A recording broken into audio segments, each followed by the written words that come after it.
Ich befinde mich immer noch in meinem Außenstudio, also was heißt Außenstudio? Ich bin immer noch beim Patrick Klinge. Hi Patrick. Hallo. Letztes Mal haben wir ja besprochen, dass du ja jetzt in der Industrie arbeitest. Du arbeitest bei Audison und Hertz, beziehungsweise es gibt ja irgendwie was darüber, über Audison und Hertz. Audison und Hertz kennt man ja quasi so ganz normal als Firmen, klar, die produzieren ja auch Sachen. Aber du selber arbeitest eigentlich für Elektromedia. Das ist quasi die Muttergesellschaft. Also Elektromedia. Genau, mit Doppel-T. Genau so. Italienische Schreibweise und italienische Aussprache. Also für Elektromedia arbeite ich und Hertz und Audison wie auch Connection. Ja, man kennt vielleicht diesen Stromverteiler. Ja, aber ist das, weil das steht immer Audison Connection oder heißt das nur Connection? Es ist Audison Connection, ist ein bisschen einhergehend. Ja, das sind unsere Brands. Ja, also Elektromedia als Hersteller, als Firma und als Marke oder Marken, dann Audison, Hertz und, was in der Car-Audio-Branche vielleicht nicht so bekannt ist, ist La Voce. Na was? La Voce. Gesundheit. Das ist unser Brand für den Pro-Audio-Markt. Also es ist wäre nicht super ungewöhnlich, dass wenn du auf einem Konzert bist, dass da Lautsprecher von uns verbaut sind in den Gehäusen. Also wirklich so PA-Gedöns. Genau. Da stellen wir Chassis her in unserem eigenen Werk. Wir produzieren alle unsere Lautsprecher selbst. Also Hertz, Audison und La Voce. Und La Voce, genau. Ja. Also da ist nichts Zugekauftes bei. Wir haben unser eigenes Werk. Also nichts zugekauftes, wenn du wirklich sagst, produziert, irgendwie so die Membranen, die Magneten, was weiß ich, also ihr habt wahrscheinlich schon Zulieferer, aber Genau. die Produktion von den Geräten selber macht ihr. Genau. Unsere Lautsprecherproduktion ist zu 100% unsere Eigenproduktion. Und da produzieren wir auch nicht für andere Marken. Ja, Also andere mit jetzt, sondern das Genau. ist jetzt exklusiv für euch. genau. Das ist unser eigenes Werk und wir produzieren da exklusiv für unsere eigenen Marken. Das ist jetzt das Werk nicht in Italien. Nein, das ist in China. Ja. Das ist in China. Da ist aber der Qualitätsstandard extrem hoch gesetzt. Ein gutes Beispiel dafür, selbst unsere günstigeren Lautsprechersysteme, Uno zum Beispiel, da hat jeder Lautsprecher und jede Frequenzweiche seine eigene Seriennummer. Das ist für uns ein Qualitätsstandard, den wir einhalten und den wir uns selbst gesetzt haben, um alles zu 100% zurückverfolgen zu können. Das heißt, wir können in 20 Jahren oder in 10 Jahren, in 15 Jahren, wie auch immer, können wir nachverfolgen, welches Bauteil aus welcher Charge von welchem Zulieferer in welchem Lautsprecher oder welcher Frequenzweiche steckt. Das hilft ungemein bei der Nachverfolgbarkeit und ist eben für uns ein Qualitätsstandard und Qualitätsmerkmal. Warst du schon mal in China in dem Werk? Nein, war ich nicht. Aber ist geplant oder auch nicht? Also Ich weil denke, es sicherlich auch irgendwie interessant, ne? Ich denke, das wird kommen, dass ich da irgendwann mal hinreise. Bisher fehlte noch die Zeit dafür. Okay, aber jetzt nochmal zurück. Also es gibt ja jetzt halt eine Firma. Seit wann gibt's die? Wie haben die angefangen? Das Elektromedia wurde von der Sache her 1987, seit 1987 ist eine offizielle Firma, wie das vorher so ist. Also wir sind schon wirklich lange in der Branche. Also ich bin von 86, also ein Jahr nach mir. Ja. Haben angefangen mit Audison dann. Also es war tatsächlich auch der erste Brand. Genau, Ja. das war das erste Brand mit Verstärkern. Das heißt, Lautsprecher gehörten da ursprünglich gar nicht zu unserem Portfolio. Ja gut, muss sich erstmal entwickeln, ne? Also es ist Absolut. halt Marke aber es war dann halt schon, also war das dann auch schon ein Car-Hi-Fi-Verstärker? Ja. Also tatsächlich Marke, ey, und wir machen Genau, Car-Hi-Fi. so ungefähr. In Vereinfacht Italien. dargestellt. In Italien. Okay, In der Nähe von Potenza Picena genau. an der Adria. Vielleicht wahrscheinlich eher ein Begriff. Immer schönes Wetter, schön Sonnenschein im Sommer. In einem kleinen Dorf da in der Nähe. Also angefangen mit Verstärkern. 1998 kam dann Hertz dazu als Brand. Also Und- schon einiges danach. 11 Jahre später. Ja. Und damit wurden dann auch Lautsprecher eingeführt. Okay. So ging das los. Dazwischen kam dann noch, ich glaube, es muss gewesen sein, 1997 die LR 605 XR. Davon wurden in einem Jahr über 20.000 Stück verkauft. Das ist quasi so Top-Selling-Produkt dann. Nur um mal eine Hausnummer zu nennen, das sind 20.000 Stück weltweit, das sind gewaltige Massen. Und das für Ende der 90er. Klar, da hat der KHFI-Markt geboomt, aber das ist schon eine ganz andere Zahl. Richtiger Meilenstein war auch zum Beispiel 1992 die LR3081. Das war die wahrscheinlich weltweit erste für den Subwoofer entwickelte Mono-Endstufe für KHFI. Der erste Monoblock quasi. Ja. Ist meines Wissens der erste, der überhaupt extra dafür konstruiert wurde und nicht einfach einen Vollbereichsverstärker, einen Standard-Vollbereichsverstärker. Bei einem Subwoofer hat man noch ein paar andere Anforderungen an den Verstärker, als das bei einem Frontsystem, bei einem Hochtöner oder Mitteltöner der Fall ist. Sowas wie Dämpfungsfaktor vielleicht? Dämpfungsfaktor, das Netzteil, Stromlieferfähigkeit. Also da zählt dann nicht nur die reine Leistung, klar. Leistung, Strom und Spannung, Physik, gar keine Frage. Aber da muss die Stromlieferfähigkeit und das Netzteil eben noch eine ganz andere Hausnummer sein, als das bei einem Frontsystem ist, wo wir in der Regel über wenige Watt reden, die so ein Frontsystem wirklich kriegt. 2004 war dann ein richtiger Kracher, das war dann die Thesis HV Venti. Du wirst sie sicherlich schon mal gesehen haben. Bunt, blinkend. Ja, für die RGB-Freunde, also so richtig RGB ist sie nicht, aber trotzdem, man kann reingucken und man wird halt erstmal von, boah, sieht das teuer aus, erschlagen. Das ist so. Ganz viel Chrom, eine wahnsinnig geile Endstufe. Ich hatte mal welche davon, das sind schon echte Waffen. Muss man in Sachen Leistung, Dynamik, Powerkontrolle, da ist alles dran. Es interessiert die Endstufe auch nicht, was für ein Lautsprecher man dran hängt. Subwoofer, Hochtöner, egal. Gut, einfach mal alles ausgepackt, was so möglich war wahrscheinlich. Ja, genau. Und ich glaube, dass die HV Venti setzt bis heute auch Maßstäbe. Und das, obwohl sie jetzt 20-jähriges Jubiläum hat. Dieses Jahr. Ja, aber es war es so das erste Ultra-High-End-Ding, was ist irgendwie wahrscheinlich, ne? Weiß ich nicht, wie das auf dem weltweiten Markt aussah, aber vor meiner KHFI-Zeit, ja, 2004 war ich 15. Ja, also. Ja, das war quasi 2 Jahre, bevor du dich angefangen hast, dafür zu interessieren. Ja. Okay, also wirklich eine Firma, die es lange gibt, die halt mit einer einfachen Endstufe angefangen haben, dann sich auch in den High-End-Segment halt ausgedehnt haben. Jetzt aktuell, du arbeitest ja quasi auch für diese Firma. Wie viele Mitarbeiter, also ist das jetzt groß, ist das jetzt klein? Also ich habe jetzt auch keinen Bezug. Also ich weiß irgendwie bei, ich glaube Thomas Hoffmann, wo ich ja mal war, sind irgendwie keine 10 Leute angestellt. Ja? Also, wir haben 472 Mitarbeiter weltweit. Okay. Davon sind 20% etwa in der Entwicklung, ausschließlich in der Entwicklung. Also in den 470 sind jetzt auch die Leute, 80 Mitarbeiter, die rein in der Entwicklung sind. Nur Entwicklung. Dann kommen dazu Produktion, Marketing, Sales, Außendienst, etc. Wir verkaufen in 72 Länder aktuell. Das ist Stand Ende 2023, Anfang 2024. Verkaufen wir in 72 Länder weltweit. Okay.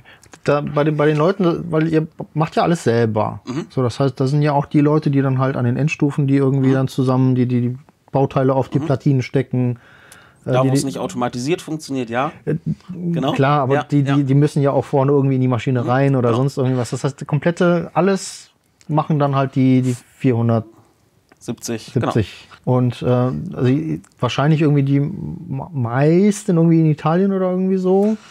Weiß ich ehrlich gesagt gar nicht so genau. Ich glaube, das ist relativ weit verteilt. In Italien sind wir, glaube ich, 80, 90 Mitarbeiter. In Italien selbst, im Hauptquartier, im Headquarter quasi. Dann zählen natürlich die Außendienstler weltweit dazu in den 72 Ländern. Wir haben in den USA eine eigene Außenstelle seit 1 oder 2 Jahren. Also quasi auch noch irgendwie so ein Büro oder irgendwie so? Es ist schon ein bisschen mehr als ein Büro. Es ist sind schon ein paar Mitarbeiter, die da auch sitzen. Also wirklich eine erwachsene Firma, die es schon lange gibt, die alle Sachen selber macht. Grundsolider Familienbetrieb. Das habe ich auch gelernt. Es ist und bleibt wirklich ein Familienbetrieb. Das ist nicht so eine Vorsitzenden Geschichte. Das ist wirklich ein Familienbetrieb. Ein familiengeführter Betrieb. Also da steckt tatsächlich eine Familie hinter, die das quasi macht. Es sind mehrere Familien, ja. Aber es ist ein richtiger Familienbetrieb.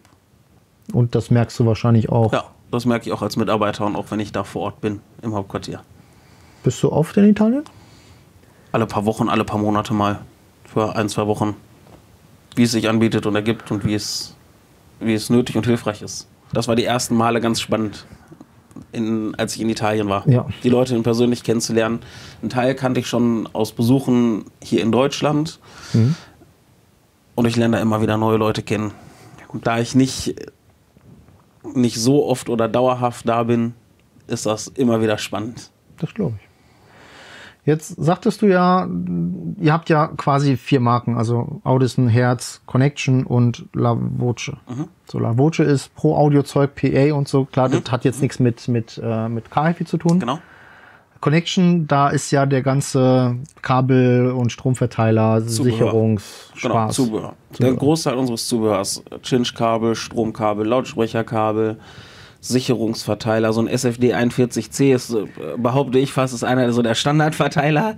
Hertz als unser High-Performance-Brand, ja, mit auch Linien für Marineaudio und Powersports. Was ist Powersports? So Spaßvehikel, wie so Quad in groß für Erwachsene und für Männer. Okay. Ja, da gibt es dann Tower-Lautsprecher und Verstärker, die wasserdicht sind. Nicht wasserdicht, aber zumindest eine IP-Zertifizierung haben und so mit Spritzwasser und Salzwasser geschützt sind. Und das ist Powersports, so Spaßmobile. Ja? Okay. Wie in einen Quad und dann Lautsprecher und Verstärker rein und Spaß haben. Oder ein Trike oder so? Ja, sowas, genau. Motorräder. Motorräder. Ganz aktuell Harley mit dem Hertz S8 DSP wieder für gemacht. Mit den Hertz SP Endstufen aus der SPL-Serie, Leistung ohne Ende. Lautsprecher, die auch wasserfest sind, wassergeschützt sind. Ja, kennt man so einen Coax, wenn man so einen Coax-Lautsprecher hat und der Hochtöner in der Mitte sitzt, dann ist da bei unseren SPL oder SPXL, bei den Coax-Lautsprechern ist nochmal eine Gummisicke zwischen dem Hochtönerdurchlass und der eigentlichen Membran. Ja, das heißt, da steht dann auch nicht das Wasser drin oder kommt das Wasser durch, wenn der Regen drauf läuft bei einem Motorrad. Ja, klar. Okay. Ja, unser High-Performance-Brand SPL, natürlich klanglich nicht zu verachten, kann halt auch laut. Ja. Ich meine, wir sind nicht dafür bekannt, leise Lautsprecher zu bauen. Und Audison als unser audiophiles Brand für die möglichst echte Reproduktion von Musik. Was aber nicht heißt, dass es bei Hertz jetzt nicht irgendwie auch eine Serie gibt, die irgendwie audiophil sein kann. Natürlich nicht. Das Mille Legend zum Beispiel, ja, ziemlich bekannt. Ja. Gerade der 18er, der ML 1800.3, der ist schon eine richtige Waffe. Der Hochtöner ebenso. Also die können oder die spielen natürlich auch audiophil, aber da haben wir so ein bisschen die Markenstrategien.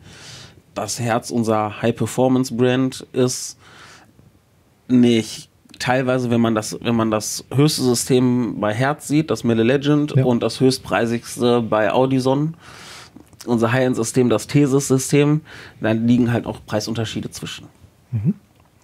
Das heißt, ihr versucht schon irgendwie von den Gruppen, die nicht super in Konkurrenz zu stellen. Ne? Absolut. Also ihr guckt, es sind ja wirklich 2 Marken, die da halt hochgezogen werden von einer Firma. Es ist ja jetzt nicht, dass eins davon irgendwie woanders produziert wird, zugekauft wird, irgendwie mal eingekauft wurde oder sonst was, sondern es ist ja wirklich so vom Grund auf entstanden. Genau. Und es gibt, glaube ich, keine, also für das Mille Legend gibt es keine Konkurrenz von Audison und für das Thesis gibt es halt auch nichts von Hertz und so. Das heißt, da kann man sich so ein bisschen hochstufen. Genau, das greift dann wie so ein Zahnrad ein bisschen ineinander. Und ist natürlich auch so alles abgestimmt, dass es untereinander kombinierbar ist. Wahrscheinlich ähnliche Klangfarbe, wenn es sowas geben sollte, wie eine Klangfarbe. Der Charakter ist natürlich immer ein bisschen typisch italienisch. Ich sage dazu immer so schön langstreckentauglich. Sind alle unsere Lautsprecher. Ja, einbauen, 8 Stunden im Auto sitzen, um von Deutschland aus nach Italien zu fahren und ohne dass einem was auf die Nerven geht. Also auf jeden Fall Marken, die ineinander greifen, eine Firma, die es schon lange gibt, 80 Leute, circa 80 Leute, die irgendwie was in der Entwicklung machen. Aber wie kann ich mir das denn vorstellen? Also wenn da jetzt wirklich 80 Leute an irgendwas arbeiten, müsste ja irgendwie jede Woche ein neues Produkt rauskommen oder so. Also stelle ich mir wahrscheinlich wieder viel zu einfach vor. Ja. Ist normal, aber was macht ihr da halt innovationstechnisch? Warum sind da 80 Leute in der Entwicklung? Ja, wir entwickeln uns halt stetig weiter. Wir haben unsere verschiedenen Sparten mit Powersports und so. Und wenn man das alles zusammensieht, dann bringen wir schon wirklich viele Produkte jedes Jahr auf den Markt. Ich habe keine genaue Zahl, aber es sind eine nicht unerhebliche Menge. Und wir entwickeln die vorhandenen Produkte natürlich auch immer weiter. Ja, so ein Beten zum Beispiel, den es ja immer noch gibt, der wird nicht seit 10, 15 Jahren exakt genauso gebaut, sondern der wird natürlich weiter revidiert und weiter verbessert. Zumindest in einem gewissen Umfang. Wir haben da eher die Philosophie der stetigen Weiterentwicklung und der stetigen Verbesserung. Heißt aber nicht, dass wir dann für jede Verbesserung, für jede kleine Verbesserung ein neues Produkt bringen. Ja, das heißt, auch während Verkaufszeit eines Produkts wird das Produkt weiter verbessert. Also ich schreibe da jetzt nicht MK2 dran, MK3 dran, MK4 dran oder das ist jetzt Version 6 von unserem DSP, sondern das ist halt einfach der Bit 10 und ist aber ein Bit 10 von vor 10 Jahren ist nicht mit dem zu vergleichen, also zu vergleichen schon, aber es ist nicht das gleiche wie jetzt. Genau. Also die Systematik dahinter, das Grundprodukt ist identisch, aber es wird natürlich weiter verbessert. Immer. Also wirklich Produkte, die weiterentwickelt werden, die halt eine kontinuierliche Verbesserung unterliegen. Ja, dafür braucht man natürlich auch Leute und natürlich, es gibt natürlich viele neue Sachen, die quasi, wie du quasi schon im Video davor gesagt hast, halt neue Fahrzeuge, die neue Sachen brauchen, die, keine Ahnung, irgendwelche lustigen Teslas mit 43 Milliarden Lautsprechern und so, die man irgendwie abgreifen kann, wird es ja alles geben. Ja. Und da seid ihr wahrscheinlich gut aufgestellt, dass ihr da halt immer irgendwie am Zahn der Zahn seid und Absolut. unterwegs seid. Gutes Beispiel dafür, es kommt bald eine Endstufe, und das ist für den deutschen Markt zumindest ein Novum, eine Subwoofer-Endstufe mit DSP. Ist dann ein 7-Kanal DSP drin, ein Monoblock mit 6 DSP-Ausgängen. Okay. Ja, tatsächlich, glaube ich, noch nicht. Ja. auf Basis unserer Forza-Endstufen oder unserer BitDrive-Plattform vielmehr. Das BitDrive ist unsere DSP-Software für die Zukunft. Ja, die Software passt sich dann halbautomatisch, wird natürlich entwickelt, aber passt sich an das Produkt an. Also eine Forza erkennt die Software und weiß, ich habe die Funktion oder die Endstufe hat die Funktion und demnächst kommt wie zum Beispiel diese Mono-Endstufe und dann weiß die Software, okay, ich habe die Endstufe da dran und damit kann ich die Funktionen umsetzen. Also quasi, wenn man die Software startet und sich das mit dem DSP verbindet, dann weiß die Software, okay, ich habe den DSP dran, ich kann das anzeigen. Genau. Ich habe die User-Oberfläche und das wird auf jeden Fall ein wirklich spannendes Produkt. Wir haben vorhin schon drüber gesprochen, viele fangen mit dem Subwoofer an. Und dann ist das natürlich ein geiler Punkt zum Starten. Ja, man fängt mit dem Subwoofer und der Subwoofer-Endstufe mit DSP an, kann den Subwoofer an sein OEM-System anpassen in Phase und Laufzeit. Ja. Das ist in der heutigen Zeit ist das mit der OEM-Korrektur super wichtig. Man kann das Signal der OEM-Head-Unit korrigieren für den Subwoofer und kriegt somit schon mal ein sauberes Signal für den Subwoofer.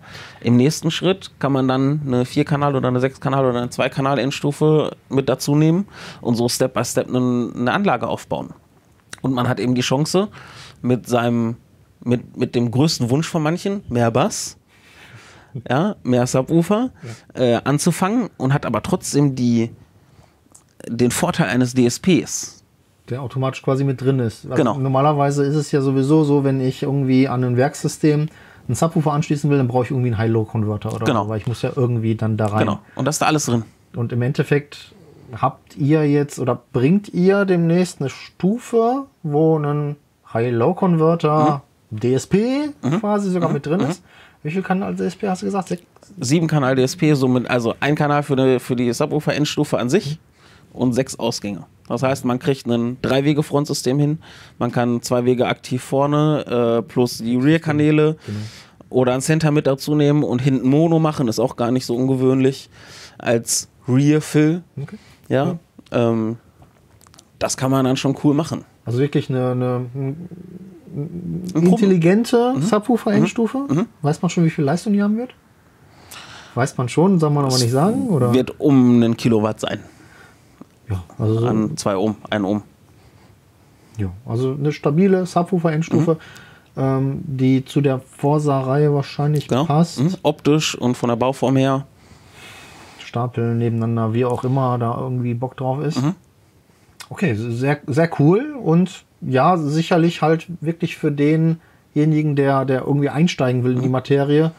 Ein guter Startpunkt zumindest. Weil oft ist es ja so, man holt sich irgendwas und dann ist der Step natürlich, okay, ich brauche jetzt noch ein DSP und ich habe nicht genug Kanäle und wie soll ich denn an die Sachen kommen? Und da hat man ja dann, da muss man ja auch nicht mehr abgreifen oder sonst was. Man hat ja quasi schon den Abgriff und hat dann wahrscheinlich Cinch also jetzt. Ja, es sind Molex-Stecker. Molex-Stecker, genau. Die aber auf Cinch wahrscheinlich adaptiert werden können. Genau. Und hat dann halt alles, was man braucht. Das ist auf jeden Fall eine coole Sache, wo man ein bisschen anders an die Sache rangeht, als es sonst üblich war. Gehört zu unserem Innovationsprozess. Ist interessant. Kann man sicherlich mal ausprobieren. Und ich glaube auch tatsächlich für viele, die halt einsteigen wollen und sagen, okay, ich will jetzt ein bisschen Sub-Unterstützung. Und man wird ja dadurch angefixt. Das ist ja nun mal so. Ne? Ja. Und dann halt, okay, ja doch. Und dann vielleicht, ihr habt wahrscheinlich auch noch die passende 6-Kanal-Endstufe. Selbstverständlich. M6D. Natürlich. Passt perfekt dazu. Hätte ich sie vergessen können, die M6D. M6D. Schöne Stufen und an der Stelle seid ihr quasi immer dran und guckt, was es so in der Zukunft so geben wird, was man so braucht. Auf jeden Fall sehr cool. Ich danke dir auf jeden Fall für erstmal die Aufklärung, was ist denn überhaupt Elektromedia? Ja, also wo kommt ihr her, wo seid ihr dran, wer seid ihr? Weil man kann es ja, also ich aus HiFi-Nerd-Perspektive ist es ja so, da sind halt Marken dran und ob das jetzt tatsächlich einfach nur ein Label ist für irgendwen anderes oder ob da wirklich irgendwie eine Familie hintersteckt, so wie du sagst, sieht man halt erstmal gar nicht. Und deswegen, also ich finde sowas immer super spannend. Wenn ihr das auch spannend findet, dann lasst einfach ein Abo da, weil ich glaube, es wird noch ein paar mehr Videos geben in dem Format. Dementsprechend würde ich sagen, bis demnächst. Dankeschön, euer Thomas.